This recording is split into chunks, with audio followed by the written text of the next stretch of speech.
Senhor a todos, graças a Deus estamos aí com a lição de Escola Bíblica Dominical. Eu agradeço você já que está se inscreveu no canal, você que está assistindo esse vídeo, que é o Juninho Espírito Santo. E é muito bom, eu me sinto muito feliz de ver que você está conosco aí, acompanhando esse canal, acompanhando a lição. E nós vamos começar a estudar hoje a lição número 2, essa pré-aula. Essa pré-aula que vai acontecer no domingo, essa aula, e fala a respeito do despertamento espiritual, um milagre. Está escrito no livro de Esdras e no livro de Neemias, e que fala aqui, o texto em Romanos diz assim: isto digo, conhecendo o tempo, que já é hora de despertarmos do sono, porque a nossa salvação está agora mais perto de nós do que quando aceitamos a fé. Romanos 13, versículo 44, que diz aqui. Versículo de número 11, 44. Tá longe, né? Versículo de número 11. E graças a Deus que você está nos acompanhando aí. E o comentário dessa lição, primeiro, em Romanos aqui, ele vai dizer perfeitamente a respeito do tempo, cada dia mais próximo, a vinda do Senhor Jesus. Cada dia mais próximo aquilo que nós estamos esperando, o arrebatamento e a vinda do Senhor Jesus. Nós vemos os tempos são difíceis, cada dia mais difíceis, e cada dia mais nós vemos o tempo desse arrebatamento chegando. E aqui nós vemos a lição, o comentarista dessa lição, ele diz assim: nesta lição iremos ver a origem do despertamento espiritual e suas finalidades. O tópico de número 1 já vai dizer assim: o despertamento espiritual emana do próprio Deus. Então não é algo que o homem ele vai fazer um despertamento, o homem falar assim: pronto, resolvi, nós vamos fazer um despertamento espiritual, agora um avivamento. Não, aqui diz que isso emana do próprio Deus. Quem faz isso, quem age dessa forma é Deus. É Deus que prepara tudo, é Deus que entra com a solução, é Deus que entra com esse avivamento. E aqui nós vemos a lição também dizendo: o despertamento espiritual do próprio Deus. No primeiro ano de Ciro, despertou o Senhor o espírito de Ciro. Deus despertou Daniel para orar pelo futuro do seu povo. Todavia, não foram as orações de Daniel e nem a sua vida santificada que produziram o despertamento, mas foi o próprio Deus que fez o milagre do despertamento de Ciro. Então nós observamos aqui, pessoal, nós damos uma observada aqui, que esse fato ocorreu, na verdade, Deus despertando o rei Ciro, na verdade. Deus agindo ali na vida dele. Tanto que nós vemos a história aqui do rei Ciro, a história de Daniel, que nós vemos que havia uma promessa, sim, uma promessa para acontecer dentro da história, que a geração, ou seja, o reinado que veio de Nabucodonosor, de Nabonito, de Belsazar, era um reinado que chegou ali num fim, chegou ao final ali, desde que você viu aquela história que fala daquela mão misteriosa, Mene, Mene, Tekel, Farsim, que pesou na balança o reinado e foi avisado que ali seria o fim. E naquela mesma noite, o rei Belsazar morreu. Aí, a entrada dos Medo e Persas, e começaram esse reinado. A Babilônia caiu e agora começa o reinado Medo-Persa, rei Dário, rei Ciro. E aqui nós vemos esse despertamento acontecendo já com o rei Ciro. Por quê? Porque como nós sabemos que a história da Babilônia era o seguinte: pegava primeiro os que moravam, os que cuidavam das coisas ali dentro do palácio, e levavam para o país deles, levavam os mais ricos, deixavam mesmo os mais pobres no local, mas levavam todos para a Babilônia. E aí, nessa promessa do Senhor, que haveria o ungido de Deus, que é o rei Ciro, e ele seria usado, como diz a profecia em Isaías, seria usado para abençoar esse povo. De que forma? a forma era a seguinte: quando aconteceu do Belsazar beber nos copos, taças e fazer o que fez com as coisas que eram da casa do Senhor, ali Deus agiu, deu o recado com aquela mão misteriosa que apareceu, deu o recado, e já rei Ciro já veio com a ideia de devolver tudo para Jerusalém. E o detalhe, abriu as portas para que quem quisesse poderia voltar para sua casa em Jerusalém. Poderiam, que era em Judá, poderia retornar. Estavam livres para voltar. Essa promessa de Deus. Então, entra aí o que acontece. Aqui nós vemos, por esse fato que emana do próprio Deus, por quê? Porque diz aqui que Deus despertou Daniel para orar pelo futuro de seu povo, todavia não foram as orações de Daniel, e nem sua vida santificada que produziram o despertamento, mas foi o próprio Deus que fez o milagre do despertamento de Ciro. Deus usa instrumento para cooperarem com ele, mas o autor do despertamento é ele mesmo. Usou Ciro para ter esse despertamento, ungido do Senhor, foi separado por Deus para essa obra aqui, se você for ver. E aqui diz, por isso o despertamento é um mistério. As coisas humanas podem ser explicadas, previstas e calculadas.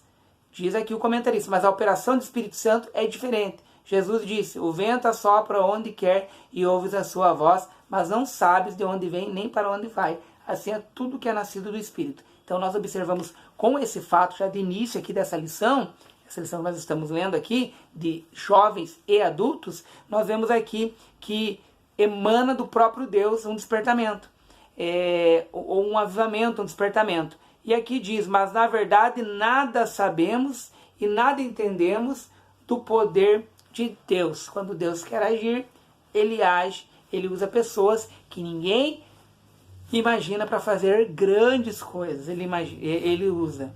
E aqui nós vemos no tópico 2 as finalidades do despertamento. Quais são? A restauração nacional de Israel. Deus, quando quer realizar os seus propósitos, pode incutir a sua vontade no espírito do homem, despertar o homem. E é o Espírito Santo que nos capacita, né? E nos dá ânimo e força para fazer as coisas para Deus. Podem reparar. E aqui diz, foi assim que ele fez com Ciro. Embora fosse rei de uma nação idólatra, Ciro foi despertado por Deus, o qual incutiu a sua vontade no seu espírito, dominado pelas tradições e pela idolatria, a fim que ele cumprisse os seus desígnios relativos ao povo, aqui ao povo de Israel, conforme havia falado pela boca de Isaías, cerca de 180 anos antes, imagine, pessoal, e falado que era ungido. Ele era de uma nação idólatra, mas ele foi separado para essa missão. Quando o propósito de Deus chegou ao conhecimento de Ciro, era um fato já aceito e aprovado por ele, e logo foi consumado. Assim, logo no início de seu reinado, Ciro proclamou um edito autorizando os judeus a retornarem. Então você vê a mão de Deus aí, o agir de Deus, já assinando embaixo, e essa volta do povo, esse retorno aqui. Daí diz aqui, a restauração espiritual de Israel. Vamos ler mais aqui? Vamos lá. Estou com a luzinha aqui, por isso que vocês estão vendo aqui, né, no meu óculos. Vamos lá. A restauração espiritual de Israel, Deus quer usar o homem como seu instrumento. Todavia, só são usados aqueles que cooperam com Deus, aqueles que seguem a orientação divina por livre-arbítrio. Então tem que querer também. Deus usa quem quer, mas nós temos que dizer, como Isaías falava, eis-me aqui, e todos que falam para Deus, eis-me aqui. Então nós temos que primeiramente aceitar. O Senhor nos chama, mas nós temos o livre-arbítrio. Aqui diz assim, durante o cativeiro, o povo israelita havia assimilado muitos costumes babilônicos, porém havia aprendido a lição concernente à vontade de Deus, não servir aos deuses das nações, não adorar ídolos.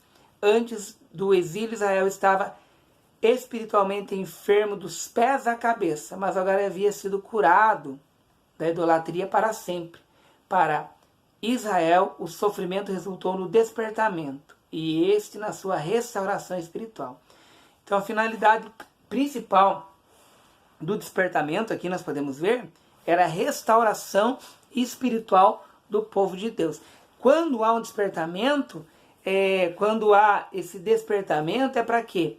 É para que o povo de Deus venha crescer espiritualmente. Quando ocorre isso, a finalidade do despertamento é restauração espiritual. Então, às vezes o povo está dormindo, está cochilando, está cansado. Aí Deus entra com uma restauração aqui. Cada despertamento tem por objetivo principal a salvação, restauração do homem. Encontramos sempre esses dois polos, a graça e o pecado. O pecado gera a morte e a graça é o favor imerecido que o Senhor nos dá. É um favor imerecido, mas precisa um querer da tua parte, da minha parte. O Espírito Santo está sempre pronto para convencer o mundo sobre o pecado, justiça e juízo. Vejamos, o Espírito Santo é sempre intolerante com o pecado. O Espírito Santo convenceu Saulo que havia pecado contra a pessoa de Jesus.